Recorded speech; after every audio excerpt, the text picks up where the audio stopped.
السلام عليكم ورحمة الله وبركاته. فضلا وليس أمرا، الاشتراك في القناة وتفعيل زر الجرس ليصلكم كل جديد. حقيقة انفصال المطربة أحلام وزوجها مبارك الهجري بعد زواج 21 عام، دعونا نتعرف على التفاصيل.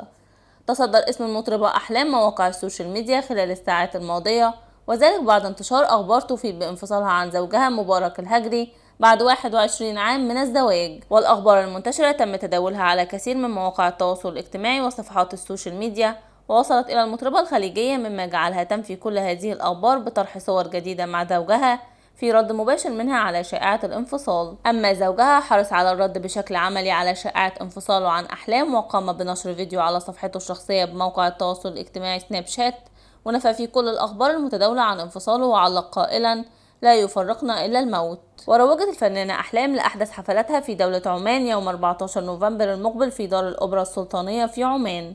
إلى هنا ينتهي الخبر. شكرا لحسن استماعكم ودعمكم المتواصل، والسلام عليكم ورحمة الله وبركاته.